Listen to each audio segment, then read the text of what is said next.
Hey everybody, so this is our setting walkthrough for Journey Challenge number 2. It's the setting. It's super important to remember that the setting is really the soil from which your character grows, especially in an origin story. I want to shoot this two ways, can kind of organize this into you being by yourself and shooting something versus you having somebody else to hold the phone for you and shoot something. You can do stuff in one shot if you're by yourself and show the setting. And one of my favorite ideas for that is this concept of pulling out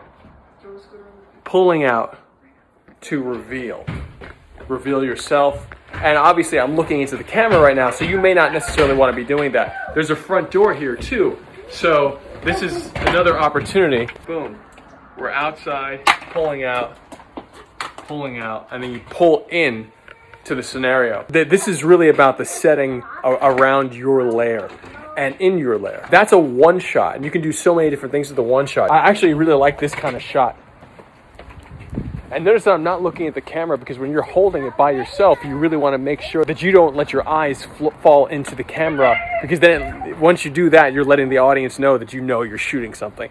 And it kind of breaks the fourth wall, so to speak. That's the terminology. The audience has a reaction to someone looking into camera. When you watch a movie, people normally aren't looking into camera. There are some films that do that, and that's part of the language of that particular film. But of course, you want your surroundings to be interesting. And that's why today's video is going to have a little bit more movement than usual, because I'm revealing right now as I walk the depth of the land that we're in. You know, there's a bunch of ways to do this, and I'm on my selfie cam rather than the forward-facing cameras. Now I'm using this lens, and I'm shooting like vertical rather than horizontal, or you know, it's your choice of whether you want to shoot vertical or horizontal. But the reason I'm doing this is because I'm saying to myself, I'm going to edit different aspects of my setting together. I want people to feel things. So there's a squirrel right there.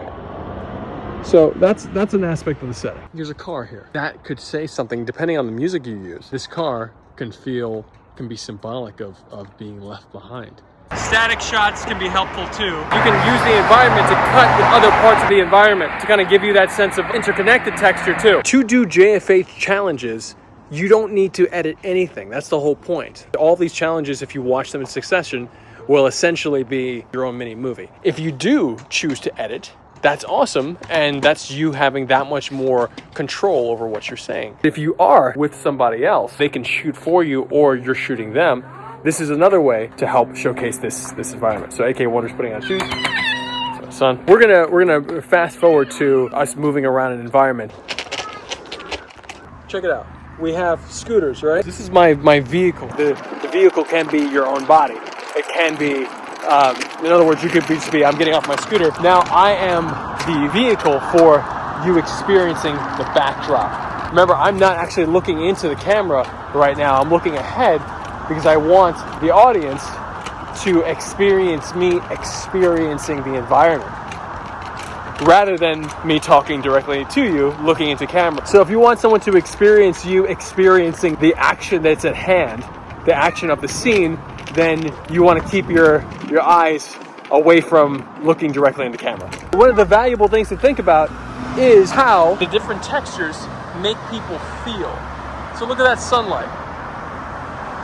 How does that make somebody feel? The sky, the wires. Each one of these little pieces, even if you feel like where you are is boring, but what are the things the little details that help you tell a better story? Also notice that I was in my own shadow. You can see the shadow on my phone. So anytime you have that happening, you may just want to adjust yourself so that you don't get the shadow of your phone, because then you take people out of the story experience. So you don't want to do that. You want to keep them in it as much as possible. You want people captivated by your story. If you have the option to change the settings on your phone for the frame rate, I suggest 24 frames a second. And I'm shooting 24 frames a second right now. The reason I'm shooting 24 is because it's the closest thing to the original film frame rate. Here we are. This particular structure, this can be part of all the other stuff I shot already, but it could also be its own story. It could be its own setting. And I think that's really important. It's really important to recognize that different places can have different meanings, and you can choose when to show them in your story. Shots like this can come into play, is that the fact that I'm doing this 360 panoramic shot here, just going around, the whole point of that shot is to be able to capture different parts of the environment and show how they're all linked together. You could be by yourself and set the phone up and just kind of frame it. Again, I'm kind of using the texture of the environment here and the shapes. Then it's your performance, looking off into the distance and kind of giving a little bit more of a sense of, hey, I'm a hero looking over the city. You can always cut the frame. Jean-Luc Godard, who is a esteemed director from the mid 20th century, he did a film called Alphaville. And one of the things that he did in Alphaville, he made a city look like the future just by where he placed the camera. And it was just a normal city, but he made it look like the future. You know, if I want to have really interesting shots about my setting, I'll use the setting in a way to help me tell this story a little bit more. There's this stuff here, so maybe I want her to feel like she's looking up. Next thing is shooting by yourself or with people. If you're shooting by yourself, sometimes you may have to just leave the camera somewhere and kind of walk away from it. Of course, do this in an area where you feel safe to do that with your phone. And placing on things are safe. Like right now, I'm placing my phone next to some water, which is totally unsafe.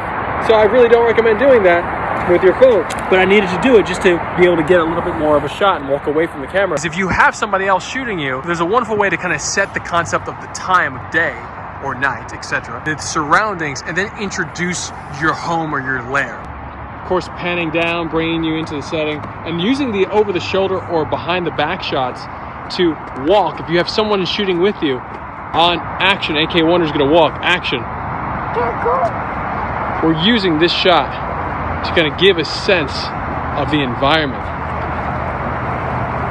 So you have someone to walk behind you. And then, of course, reveal and introduce the lair.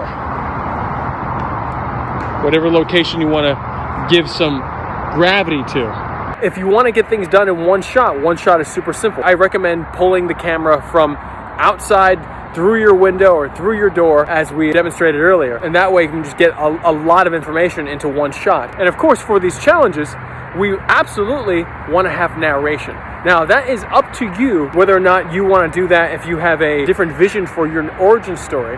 But all the journey challenges do encourage narration, because it's going to be one of the easiest ways for you to get across your story without having to go too sophisticated with your shot planning. And you can narrate like this. It's my city. You know, I'm saying you're essentially, you can talk over the recording you're doing. Normally, better quality if you record separately. And then, of course, there's going to have to be some editing, or at least some app that allows you to record audio over an image. And there's a bunch of those. But the narration really should walk us through where it is you are. For example, right now, I'm in front of the New York Film Academy. I went to the New York Film Academy in New York in high school, and one of my dear mentors is one of the teachers here. I'm also in front of Warner. I've done some work with them as well. This setting, out of character, is very much meaningful to me, and that's why I want to come here. Choose a setting that is meaningful for you in your life, in character. Shoot the space, show us where your story is. It's pretty simple. Yet, it's the simplicity that allows for so much flexibility and so many cool things that can come out of it. So it's important to have these little notes that can help you tell a better story.